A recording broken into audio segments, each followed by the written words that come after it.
Jangan lupa subscribe YouTube channel Official iNews dan nyalakan loncengnya.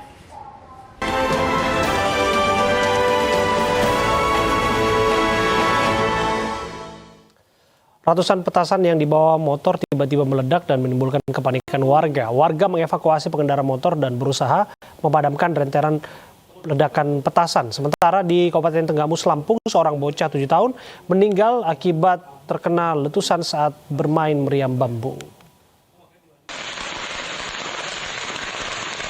Ratusan petasan meledak saat dibawa dengan motor terekam kamera warga. Petasan meledak diduga akibat panasnya knalpot motor. Kejadian ini menimbulkan kepanikan warga.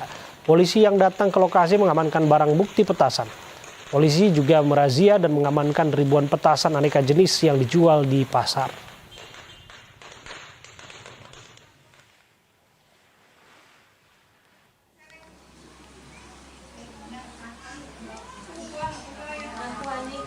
Sementara itu seorang bocah di 7 tahun asal desa Soponyono, Kecamatan Wonosobo, Tenggamus, Lampung, meregang nyawa akibat letusan meriam bambu saat bermain bersama dengan teman-temannya.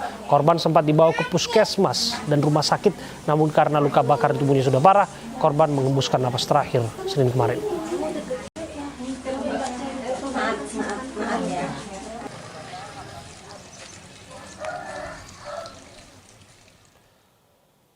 Sejumlah warga Blora, Jawa Tengah membangunkan sahur dengan arak-arakan berkonvoi sepeda motor keliling kota. Sementara di Kabupaten Bone, Sulawesi Selatan, membuat resah warga. Mereka membangunkan warga sahur dengan berjoget erotis di atas mobil pick-up.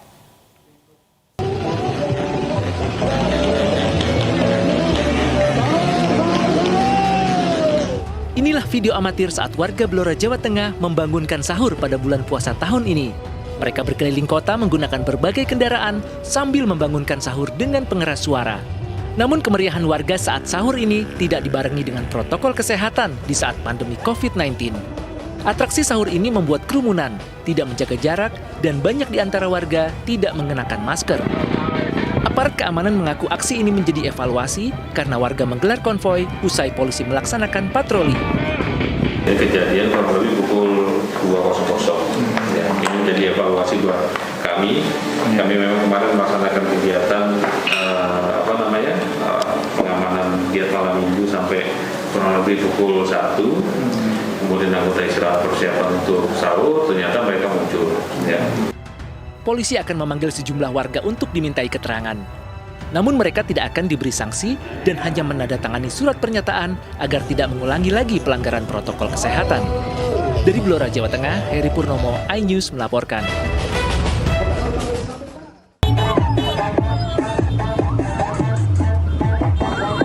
Ada banyak cara untuk membangunkan orang sahur. Namun yang dilakukan sekelompok pemuda di Kecamatan Ajangale, Kabupaten Bone ini jelas bukan cara yang patut ditiru. Sambil menggelar musik keliling kampung, mereka berjoget erotis di atas mobil bak terbuka untuk membangunkan orang sahur. Atas aksinya, kelima pemuda tersebut dipanggil ke Polsek Ajangale untuk diberikan pembinaan. Ini sengaja atau bagaimana ya? Ya dia lakukan sudah 2 malam ya, 2 malam. Yang viral itu malam terakhir. Nah, kita sudah panggil orang tuanya, kemudian yang bersangkutan kita lakukan pembinaan. Kelimanya sudah meminta maaf kepada seluruh masyarakat, khususnya warga Ajangale, dan berjanji tidak akan mengulangi perbuatannya lagi. Dari Kabupaten Bone, Sulawesi Selatan, Bulan Sri Indramaya, iNews melaporkan. Banyak fenomena bangunkan sahur yang justru meresahkan warga. Apakah sahur yang meresahkan haram dalam agama? Kami akan bahas bersama dengan penceramah muda, Ustadz Kasif Hir. Assalamualaikum, selamat sore, apa kabar Ustadz Kasif? Selamat sore, Bang Abraham. Ya, Ustadz, langsung saja. Ada saja cara anak-anak muda zaman sekarang untuk membangunkan sahur, dari yang konvoi motor sampai joget erotis. Bagaimana pandangan Ustadz? Kita katakan semangat ini sudah cukup bagus, tapi caranya aja yang perlu kita komentari, kita berikan nasihat. Membangunkan sahur nggak boleh mengganggu orang lain. Dalam Islam Rasulullah bersabda, la yu'minu ahadukum hatta ya'man jarahu bawa'iqahu. Tidak sempurna keimanan kita sampai tetangga kita merasa aman dari gangguan. Jadi kalau kita mengganggu tetangga, keimanan kita dipertanyakan di hadapan Allah. Karena tetangga kita nggak semuanya Muslim. Ya, kita juga harus menghormati orang di luar kita. Dan ini yang diajarkan oleh Islam. Jangan membangunkan sahur keliling, membuat kegaduhan. Ini adalah jauh dari nilai-nilai Islam yang diajarkan oleh Rasulullah SAW. Bahkan dalam sholat aja, kalau kita membaca Al-Quran di samping kita ada orang sholat, maka kita disuruh diam karena mengganggu orang sholat. Itu padahal sama-sama ibadah. Bagaimana dengan ini, teriak-teriak, joget-joget, membuat kegaduhan. Maka kami sebagai pendakwah menghimbau kepada kaum muslimin agar menjaga akhlak, tunjukkan Islam yang rahmatan lil alamin. Ini jauh dari nilai-nilai Islam, jauh dari nilai-nilai agama yang kita anut. Itu Bang Abraham. Ya. Ustadz, selain disebutkan bahwa ini mengganggu banyak warga, apakah haram hukumnya dalam Islam? Ya, kalau tadi joget erotis ya, apalagi perempuan membuka aurat. Kalau kita bahas hukum joget, nggak cukup waktu singkat karena para ulama membahasnya, ada yang mengatakan boleh, ada yang mengatakan haram, ada yang mengatakan makruh. Tapi kalau tadi judulnya erotis dengan membuka aurat, musik, maka kita bisa katakan ini masuknya di dalam kategori joget yang diharamkan dalam Islam. Ya, kita tahu Allah berfirman wa qul lil mu'minin yaghuddu min absarihim. Wahai orang-orang beriman, jagalah pandangan, jagalah mata kita dari melihat yang haram. Kita hanya dibolehkan melihat aurat yang halal, yaitu istri kita dan orang-orang yang mahram kita. Ya, kalau tadi joget erotis dengan musik, membuat kegaduhan tetangga, ditambah lagi dengan membuka aurat, pakai baju yang ketat, ini naudzubillah. Ini jauh sekali dari nilai-nilai Islam. Dan kita himbau kaum muslimin bertaubat. Ya, bagi para pelaku bertaubat kepada Allah Azza wa Jalla, para aparat juga kalau bisa menindak tegas. Karena ini bukan ajaran agama kita, ajaran Islam. Justru puasa, bulan yang mengajarkan kita bukan hanya puasa menahan lapar dan haus. Kita harus menahan pandangan kita, menahan perilaku kita, mulut kita, telinga kita, tangan kita, kaki kita.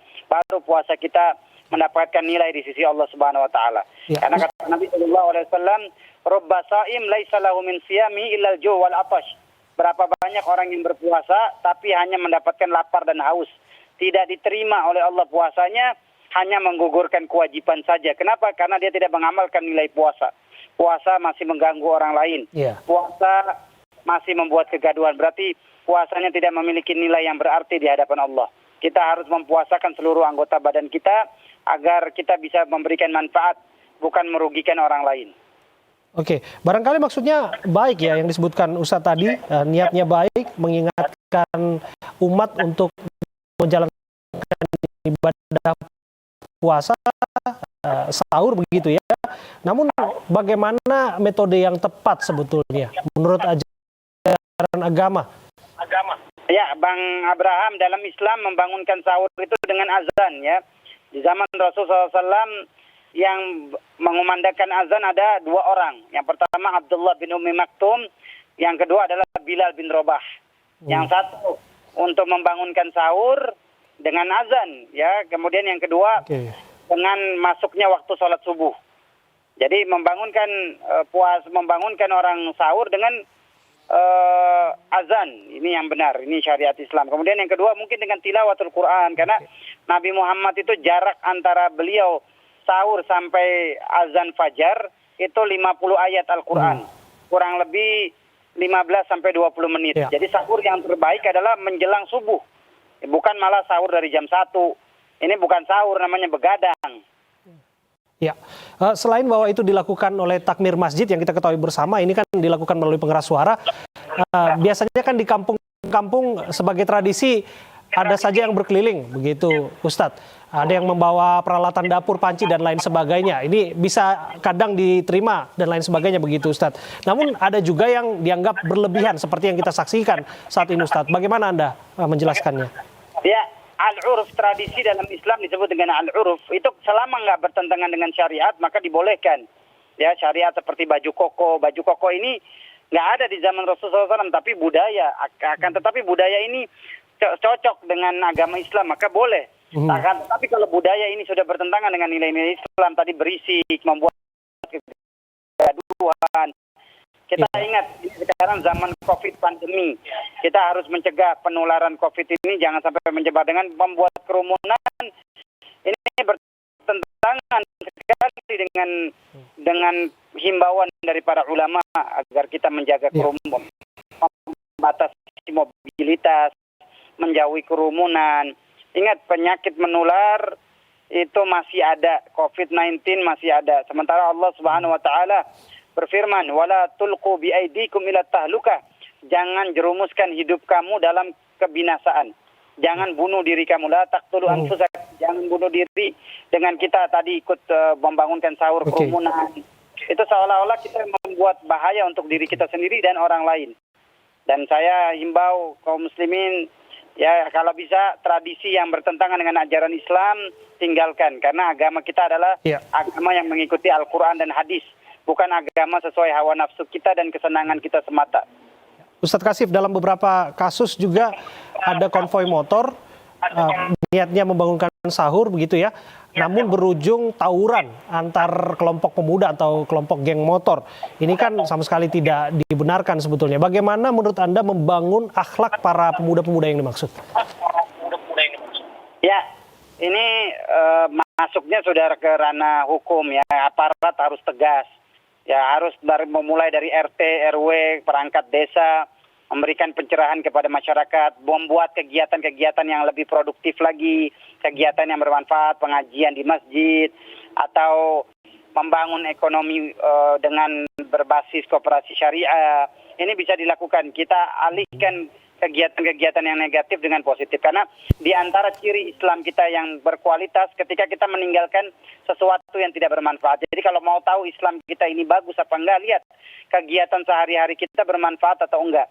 Kalau kegiatan kita masih tadi membuat kegaduhan, maka Islam kita dipertanyakan. Karena Rasulullah bersabda sallallahu alaihi wasallam, "Min husni islamil mar'i tarkuhu ma la ya'ni." Di antara tanda baik Islam seseorang ketika dia meninggalkan sesuatu yang tidak bermanfaat. Jadi hal-hal yang sia-sia, apalagi mendatangkan kerugian, tinggalkan. Kita ini Ramadan udah berapa tahun kita puasa, harus menjadikan kita pribadi yang lebih baik lagi. Baik buat diri kita, keluarga kita, tetangga kita. Bayangkan, ya kalau ada tetangga kita yang merasa terzolimi oleh keberisikan kita, kemudian dia berdoa agar kita diberikan keburukan oleh Allah, ini pasti diijabah. Karena di antara doa orang yang tidak ditolak oleh Allah adalah da'watul mazlum. Doa orang yang teraniaya, doa orang yang terzolimi. Maka jangan zolimi orang, jangan sakitin orang, jangan rugikan orang lain. Karena kalau mereka berdoa, bahaya buat kita semuanya. Ya, terakhir ini Ustadz, pertanyaan penting berikutnya adalah peran orang tua. Bagaimana Anda melihat peran orang tua untuk mengantisipasi hal-hal serupa terjadi? Ya, insya Allah orang-orang tua muslimin khususnya saya himbau, yuk perhatiin anak-anak kita. Suruh sholat di masjid, sholat tarawih, jaga sholat 5 waktunya di masjid. Banyak-banyak doain anak kita agar dikasih kesolehan oleh Allah Azza wa Jalla. Ingat, mereka adalah investasi akhirat kita. Kalau kita sudah mati, siapa yang doakan kita kalau bukan anak-anak kita? Jangan sibuk, wahai para orang tua, dengan handphone, dengan hal-hal yang tidak bermanfaat. Anak kamu ini adalah investasi akhirat kamu. Perhatiin, lihat, dan jangan sampai mereka terlibat dalam tawuran antar warga. Terima kasih Ustadz Kasif Hir atas apa yang Anda sampaikan, penceramah muda yang sudah memberikan hal-hal yang baik untuk bisa ditiru oleh anak-anak muda dalam hal membangunkan sahur. Pemirsa, jangan kemana-mana dulu. Usai jeda kami akan hadirkan informasi berburu takjil Ramadan bersama rekan saya, Stefani Patricia, langsung dari Pasar Santa, Jakarta Selatan. Kembali untuk Anda sesaat lagi.